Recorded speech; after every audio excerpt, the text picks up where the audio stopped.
Ooh, she's in the Temple of Purgation. Wait, is she gonna be gay now? Looks really good. Is this in engine?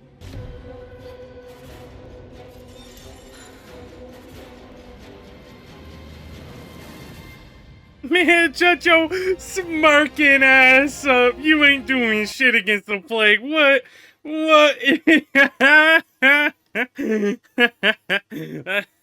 What's going on, everybody? 8.1.0 just came out for Dead by Daylight.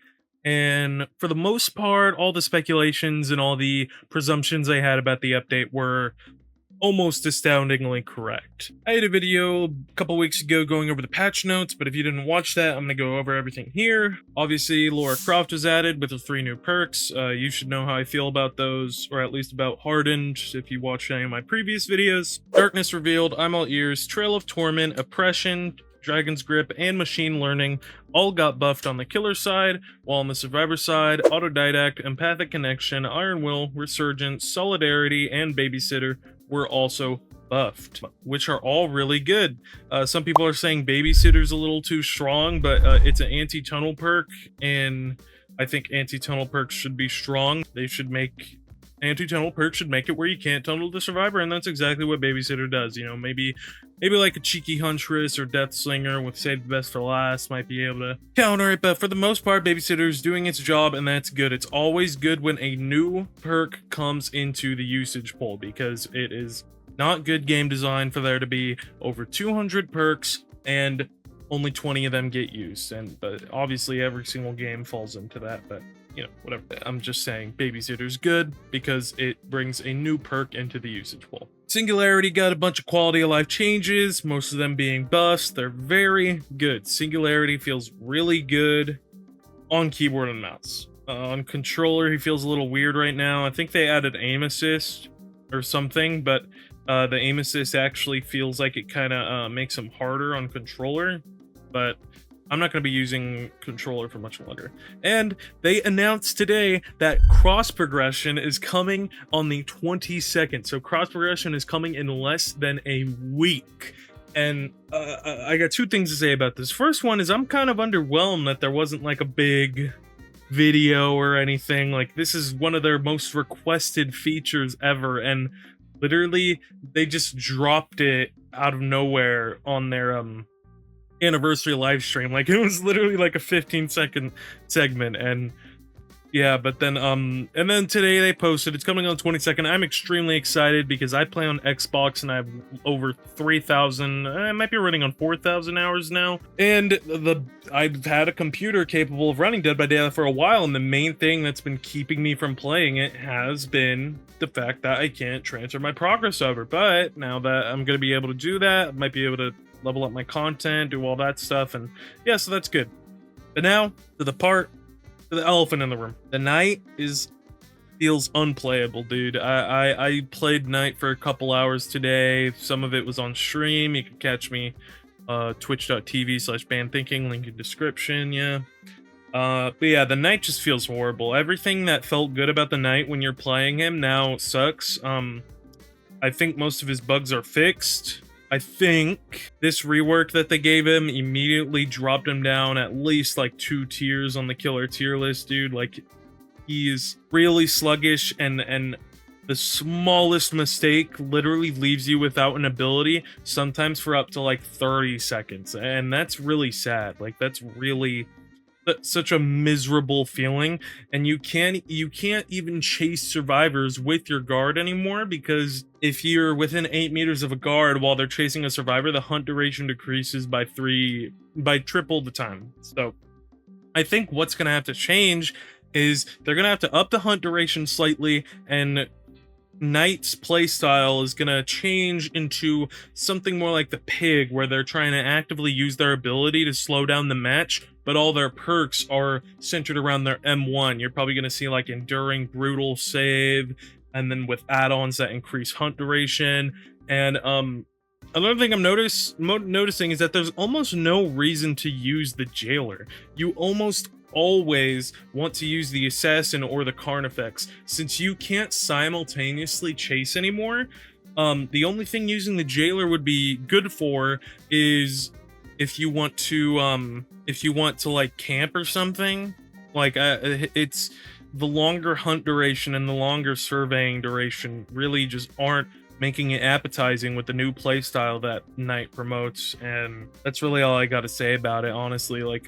I kind of predicted this when I read the patch notes of the PTB, and it seems like I was right about on the money. Like the old playstyle of the Knight is dead, and whether you thought it was good or not, the killer was strong enough to be, like an above average killer, and now it's definitely a below average killer. If you want to succeed with this killer right now, you need literally like 99% accuracy, like almost always perfect placement of your guards, and almost always perfect plays, and that's never a fun killer. What they did with the Singularity was they changed a killer that needs almost always perfect accuracy and gave him a little leeway. I think they could have done that in some way. Maybe they'll do it in some way in the future with the Knight now, but right now Knight feels horrible to play. I was an avid Knight player, and yeah, I mean, I don't see myself playing it much anymore. Like, I felt pretty miserable. I won a couple games, but the games I won, like I neglected to use my ability. Like, he actually feels better if you just save your ability for like guarding gates in the hatch standoff or something. Like, he's really weak.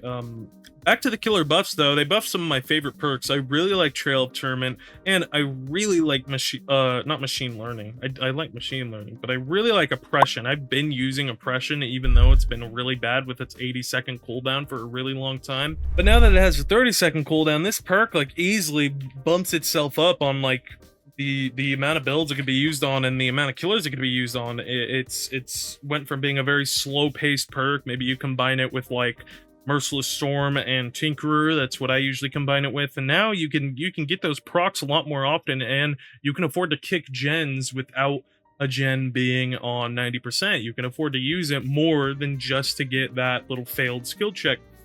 Used to be like a very narrow window of when you should use Opression because of such a long cooldown, and now that window has since widened, and that's always good. Once again, it's always good when perks that have kind of been in the gutter for a while are brought back up into the main usage party. I don't think a lot of people are going to start using Opression, but I definitely am, but that's because I was already using the perk before. Machine learning, super fun, super strong. Well, super strong is debatable. Like 60 seconds is whatever. You could probably get like 2 hooks with this at max, which it's always good. It's always good when you get 2 hooks. Yeah, that's all I gotta say. Dragon's Grip, Trail, Torment, Eyeball, Ears, Darkness Revealed. They just got little touch-ups. They all do the same thing. The Survivor perks updated. Autodidact got a big buff. I still think it's gonna be a pretty niche perk, except now if you combine Autodidact with Solidarity, you're gonna have a pretty crazy healing build. It's pretty interesting how at the start of the Dungeons and Dragons chapter, I'm pretty sure they nerfed Pain Res and Pop Goes the Weasel. They said they wanted to rework how all the gen regression was done, and they wanted to kind of change the speed of the match. And so it's interesting to see all of these buffs to specifically healing perks come to the game, and then bringing a brand new, extremely strong anti-tunnel perk to the game. Survivors are eating good this chapter. That's all I'm going to say. Resurgence, now when you get unhooked, instead of only being half healed, you're 70% healed. Solidarity, instead of only converting 50%, it converts 70%. So that means if you heal someone from 0 to full, they would only have to heal you for like 5 seconds to top you off. And like if you have Autodidact, you can Autodidact or Empathic Connection, you can make that even faster. So we're gonna see survivors, if they use these perks, healing each other. Instead of taking 32, 33 seconds, they're gonna be taking closer to 20, 21, 25, that kind of ballpark. And that's a pretty big difference. That's the difference between someone dying on hook. That's the difference between a gen popping. That's the difference between a Devour Hope stack. Like, really good for survivors. I haven't seen too many people using it though. The Iron Will changes, really good. I haven't seen anyone running it though. I think a lot of survivors probably just don't read patch notes or something, because I really just haven't seen that many people using the no perks. But when I was using it, it was pretty fun. I liked it. In the PTB, they added a feature that made it where if someone disconnected while the match was loading, then it would replace them with a bot, and this is absolutely horrible, but they disabled that, so that's good. But a feature that did make it from the PTB to live that not everybody was super hyped about was the hooks repairing themselves after a minute of a survivor getting sacrificed. And I saw some people on Twitter kind of losing their shit.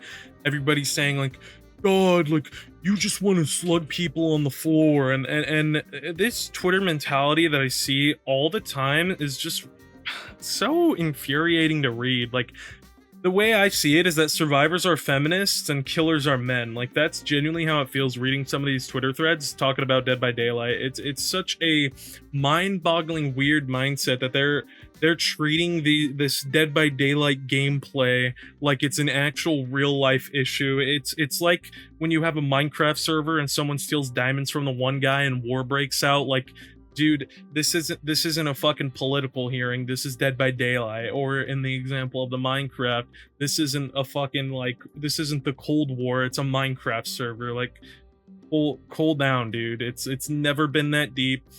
If you get bled out, it's probably your fault. If you put yourself in a position where you can't be hooked, what's the killer supposed to do? Pick you up and let you wiggle out? Like, I mean, obviously, if you go against a nice killer, they'll do it, but the killer's not obligated to let you win. The killer's not obligated to play into your play style that you want them to play into. And so, yeah, people on Twitter were losing it. I don't think it's good for the game. I think, to me, this feels like a knee-jerk reaction that they're just blanket fixing over the game. They're probably going to patch it up later, polish it later, or it's just going to be a mainstay. There was probably like a popular streamer overseas or something that had a clip go viral of them getting bled out for 4 minutes because all their teammates died in 3 hooks or something and couldn't get hooked. And yeah, I don't know. Maybe it's different over there, but yeah, to me, this just seems like a knee-jerk reaction fix, and that a lot of people are very passionate about for no real reason, because once again, if you get bled out on the floor, I personally think you put yourself in that situation. Obviously, you could get mad at the killer if they bleed you out for no reason, but when you're in that situation where 3 of your teammates purposely go down on the corner of the map, so you go in the corner of the map to take advantage of the hook distance, that's on you. Like, it literally, and once again, it's just a game, and that's one game that you're getting bled out. That's the wonderful thing about Dead by Daylight, is after you lose a game, you can queue up again. And yeah, because sometimes the hook breaking is good. Like, if you have a crazy 3-gen and a really lucky hook, then you could just keep using that hook over and over. Like, and nothing's gonna stop you. And additionally, if that hook is a Scourge hook, then you don't have to play around your Scourge hooks anymore. You could just hook them on whatever. And I think that's unhealthy. I think Scourge hooks are strong enough already. I think Pain Res, even after its nerf, is strong enough. I don't think you need to make it where every single hook comes back. You can make it every other hook, and that would fix these situations. Or the way the map generation works, you can make it where if one hook is broken adjacent to another hook that a survivor's about to get sacrificed on, then you can make it where the hook that was already broken fixes itself, and that would fix it. But I don't know if the spaghetti code of Dead by Daylight enables them to do something like that. But yeah, I think that's about everything. Oh yeah, the new Rift came out, and the new Rift is actually really good. You actually get 2 iridescent cosmetics, or ultra rare, whatever they're called. You actually get 2 of them in this pass, and that's always good. It's always good to get more outfits. I've always been a firm believer that the Rift Pass, or the Battle Pass, whatever you want to call it, is definitely the best entryway to getting cosmetics in Dead by Daylight. You don't always get them for your characters, but for the characters you want. But that's a lovely thing about Survivor, is Survivors are just skins, so if you do really want to take a skin for a spin, you just have to level them up and get some items. And to me, they showed a lot of love to a lot of people I play. Laura, the brand new Survivor, just got an outfit. Sable got, like, what, her 20th outfit, even though she's only been out for a couple months. And Spirit outfit looks good. Yeah, everything looks good. The Rift's good. Knight's bad. But yeah, and I think that's about it. 8.1.0 is about what I expected. All the perk changes feel really good. They feel really good for gameplay. I think there might be some longer term effects of buffing all of these healing perks all at once, but we're not going to see that for a couple more weeks, or maybe even a couple more months. The Knight Rework, really bad. Singularity changes feel really good. They feel a little weird on controller, but obviously things will be tweaked in due time. Hook respawns are not that good. The new tome is good, and I was wrong about Hardened. It's actually the best perk in the game.